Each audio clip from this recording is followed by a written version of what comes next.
ఇప్పుడు ఒక కప్పు దాకా పైనాపిల్ ముక్కలు వేసుకోవాలండి.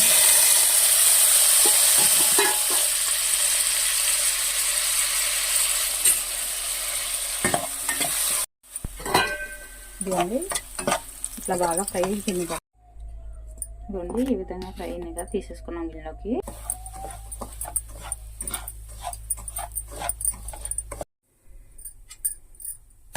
ఇదిగోండి రవ్వ ఈ విధంగా వేగింది, ఎర్రగా వేగిపోయిందండి. ఇప్పుడు తీసేసుకున్నాం, చూసారు కదా.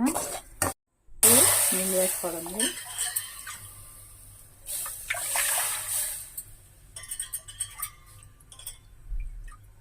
ఇదిగోండి 3 కప్పులు వేసాము. 3 కప్పులకి 3 కప్పులు వాటర్ వేసుకున్నాం కదండి. 1 కప్పు రవ్వ తీసుకున్నాం కదా, 1 కప్పు చక్కెర వేసుకోవాలి.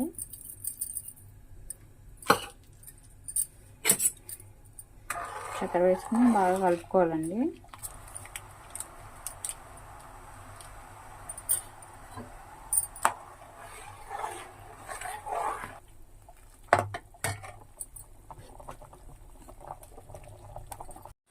ఇప్పుడు 2 యాలక్కాయలు వేసుకోవాలండి.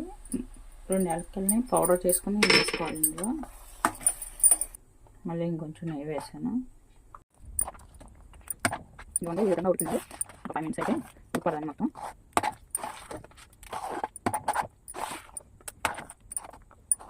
దేవుడికి ప్రసాదం పెట్టుకునేదానికైనా బాగుంటుంది ఇది అవకాశలాగా.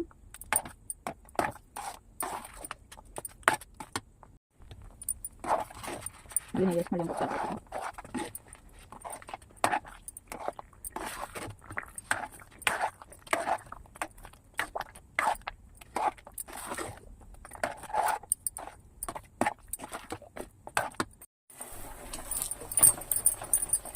ఇదిగోండి ప్యాన్ కంటుకుంటే కదా, మన పైనాపిల్ క్యాస్ట్ అయితే రెడీ అయిపోయినట్టే.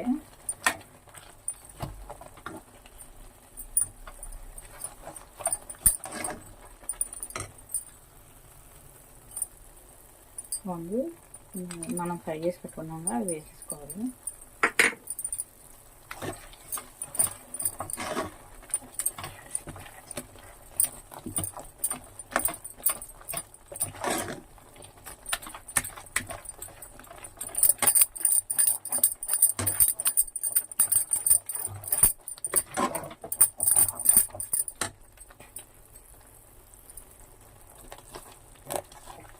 ఓన్లీ చూసారుగా ప్యాన్ కంటుకుంటలేదు, రెడీ అయిపోయినట్టే మన పైనాపిల్ రవ్వ కేసరి.